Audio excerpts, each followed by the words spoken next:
like, hey, what's up? See my track,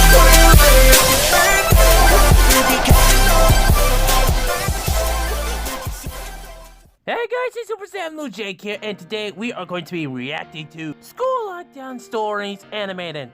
This one was created by Llama Arts, and if you guys may be wondering, I am going to do a scary video, just like I did on my live stream playing Granny.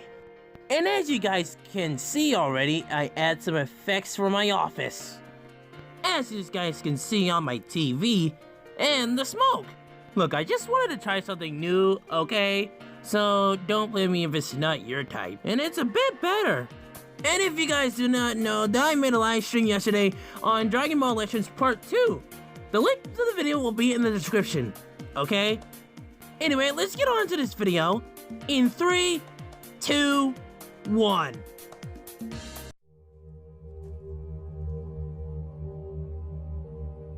It was a typical boring day in calculus, only it was Friday, 7th period, meaning the week was almost over and spring break would finally be upon us. So everybody was getting antsy in their seats, I could tell. We didn't have a test that day like a lot of my friends did with their other teachers, so our teacher in the middle of class just decided to start playing games with us on Sporkle.com. He was a very laid-back teacher like that. As we were doing some brand logo quiz on Sporkle, I remember the exact moment it happened. Oh no. Right after my friend answered a question, I remember the exact answer too, Adidas.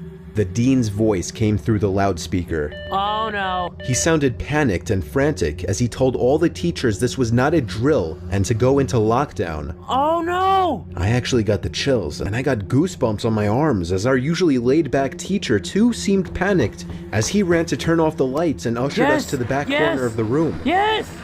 Do it! We all sat in silence for about 2 minutes, and then the usual buzzing that came from a panel in the back of the room ceased, indicating that the school must have cut all the power. We all looked at each other, realizing this must be serious. A few more minutes of waiting later, we heard a man screaming at the top of his lungs coming down the hallway. No! 2 girls in the class actually started crying, which made all of us even more scared.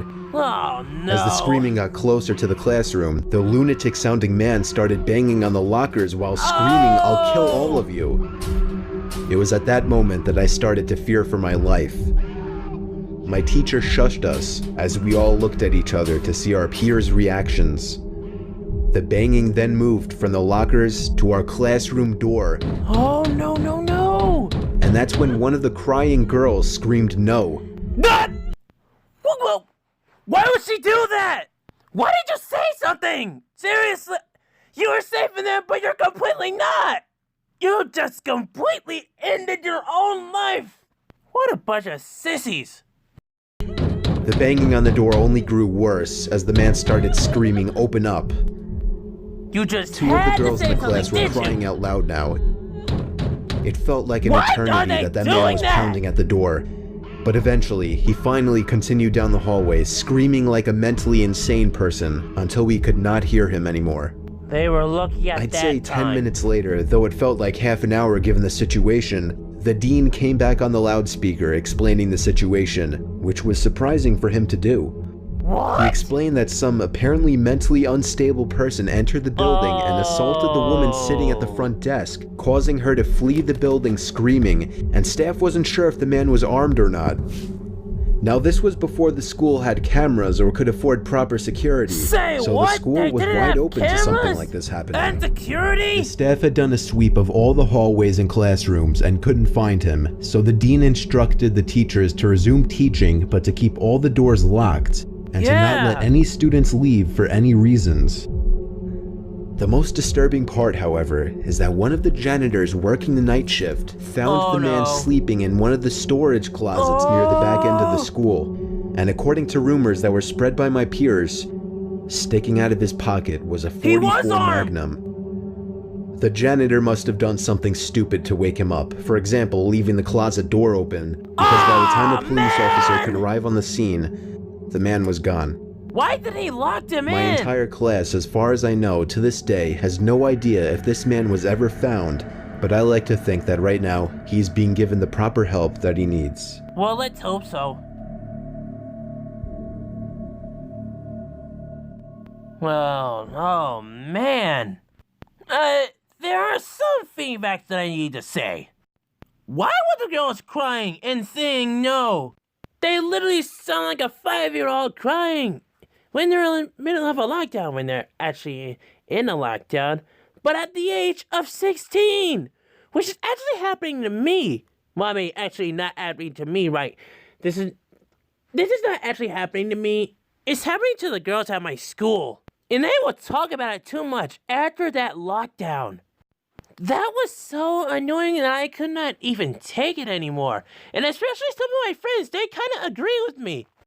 Oh yeah, and if you guys may pretty wonder, I took a day off from Wednesday was because of school and also my videos because I had to, because unfortunately, I was so stressed that my stalker and at work because it was so overwhelming that I was hyperventilating. Not in a good way. Ever since I was gone, my stalker keeps talking to my friend non-stop, and it was so annoying to him. And when I came back, he told me the whole story. In my way, I would just end this friendship completely because she talks a bit too much. And I am not sure if it's a bit crazy or not, but she is pretty addicted to Disney. I mean, that's the only channel that she watches. And she talks about it over and over and over and over. And it was so annoying. I even talked out of it, but it happened all over again. I wanted to end this once and for all by ending this so-called friendship, but she decides to prevent it. And this happened a few months ago, close to the last day of school. And it's still happening today. Oh yeah, and I almost forgot to mention, I was pushed by her friends, and I told her to stop pushing me, and she didn't even say anything. She just keep on pushing me. This all happened on a Friday. And it's still happening. And it's starting to make me realize is that some girls, when they're completely 16 and small and have diabetes, are complete monsters. And that is why I end those kind of friendships. Because this is just asinine, and she talks very loud. She would just try to get close to me non-stop. On summers, on breaks, when I'm gone, when I visit my dad, and even when I blocked her. Oh man, one of the stupidest, craziest things that just happened to me on Monday when I had a day off when I came back from my trip.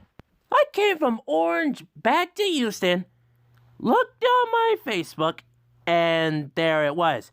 She said, "Where are you? Where are you? Where are you? Where are you?" Over and over and over. There are so many "where are yous." This is just stupid. This just happened in one day. I was absent for one single day. For God's sake. Heck, and she wouldn't even give me a break. It literally took her 5 minutes to not call me. And for when I'm not responding to her, she just says, "Where are you?